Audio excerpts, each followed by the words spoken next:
Dharmapuri Ramarao, BC బహుజన సంఘం రాష్ట్ర అధ్యక్షుడిని.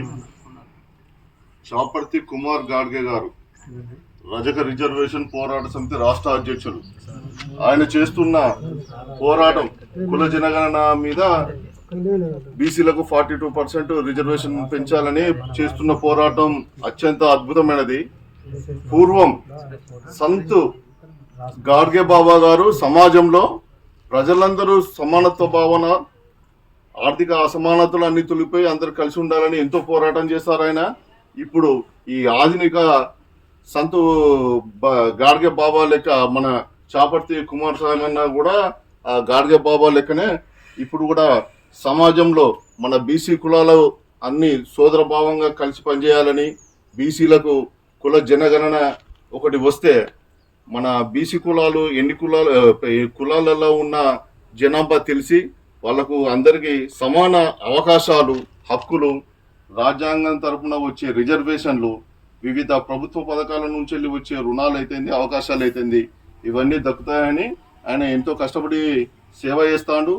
కానీ ఈ ఫ్యూడల్ ప్రభుత్వాలు ఒక దౌర్జన్యకరమైన రీతిలో ఆయన దీక్షను భగ్నం చేయాలని ప్రయత్నిస్తుంది. పోలీసులు కనుక దీనికి సహకరిస్తే మేము ఎటువంటి పక్షంలో ఊరుకోం. పోలీసులకు కానీ ఫ్యూడలిస్టులకు కానీ ఎలాంటి సమాధానం చెప్పానో ఖచ్చితంగా చెప్తాం. నేను నా బీసీ బహుజన సంఘం నుండి అన్నకు కావాల్సిన సామాజిక ఆర్థిక సహాయాన్ని ఎప్పటికప్పుడు చేస్తూనే ఉంటాను. అన్న చేసే ఉద్యమాన్ని ఎప్పటికీ కనిపెట్టుకుంటా, ఒక తమ్ముడు లెక్క అన్నకు నేను కావలి కాసుకుంటూ ఉంటాను. జై బీసీ, జై హింద్. హక్కుని వాళ్ళ కాల రాసి నిర్బంధంగా తీసుకొచ్చి ఇంట్లోనే కూర్చుండబెట్టి నువ్వు చేస్తే చేయి, సత్తే సాగు పోతే పో, లేకుంటే లేదా అనే విధంగా చేయడం అనంటే ఇది దుర్మార్గమైన పరిస్థితి.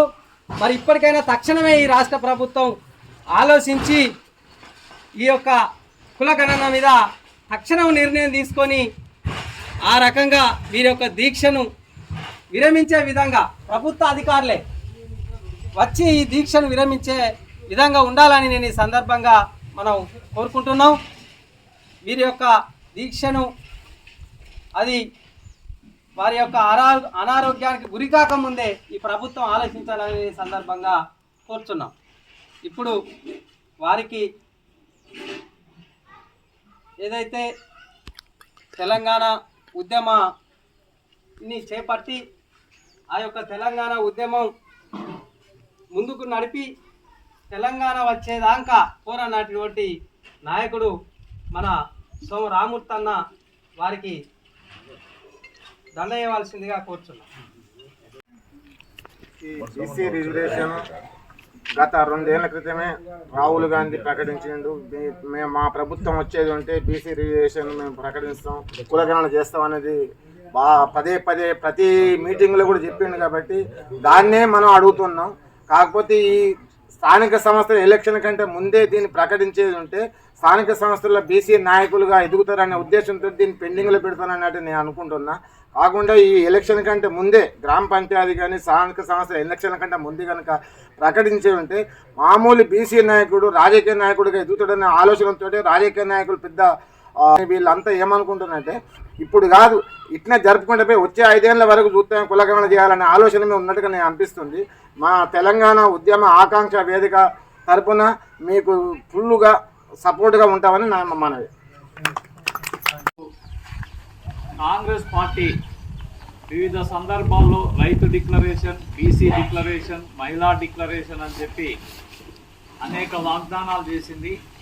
అందులో భాగంగా కామారెడ్డి డిక్లరేషన్ పేరు మీద రాహుల్ గాంధీ వచ్చి రాష్ట్రంలో బీసీలకు స్థానిక సంస్థలలో రిజర్వేషన్లను మేము పెంచుతాము, అది కూడా 42% చేస్తామని చెప్పి వాగ్దానం చేయడం జరిగింది.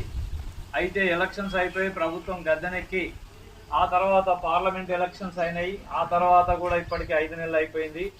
ఇప్పటి వరకు కూడా ఈ యొక్క కుల గణన చేయకుండా తర్వాత ఎన్నికలకు సంబంధించి రిజర్వేషన్లను పెంచేదానికి ఎలాంటి చర్యలు చేపట్టకపోవడం వల్ల రాష్ట్ర వ్యాప్తంగా కూడా ఉన్నటువంటి బీసీ జనులందరూ కూడా ఆందోళనలో ఉన్నారు. ఖచ్చితంగా బీసీ జనగణన చేస్తే అట్లాగే అందరి కులగణన చేసి ఈ యొక్క బీసీల రిజర్వేషన్లు పెంచాలనే ఉద్దేశంతో వాస్తవానికి మనకు 3 రోజుల క్రితం అంటే ఈ రోజు 4వ రోజు చాపర్తి కుమారస్వామి, అట్లాగే ఇంకా హైదరాబాద్ లో ఇంకో ఇద్దరు బీసీ మిత్రులు ఈ యొక్క ఆమరణ నిరాహార దీక్ష కూర్చోవడం జరిగింది.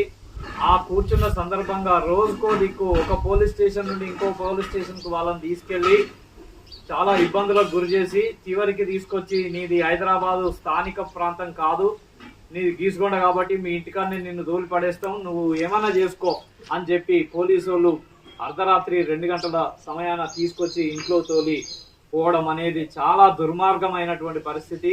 ప్రజాస్వామ్య వ్యవస్థలో ప్రజలు తమ యొక్క నిరసనను తెలియజేయడానికి, తమ యొక్క అభిప్రాయాల్ని వ్యక్తపరచడానికి వివిధ రూపాల్లో ఈ యొక్క పోరాట రూపాలను ఎన్నుకుంటారు. అది కనీసము ప్రజాస్వామిక హక్కు, అభిప్రాయాన్ని వ్యక్తం చేసేటువంటి హక్కు. దీన్ని కాలరాయడం అనేది చాలా దుర్మార్గమైనటువంటి పరిస్థితి. ఈ రోజు అనేక మంది హక్కుల సంఘాల వాళ్ళు కూడా ఇదే రకమైనటువంటి స్టేట్మెంట్ ఇచ్చారు. మెల్లమెల్లగా ఈ యొక్క ప్రభుత్వం యొక్క స్వరూప స్వభావం అనేది బయటపడుతున్నది.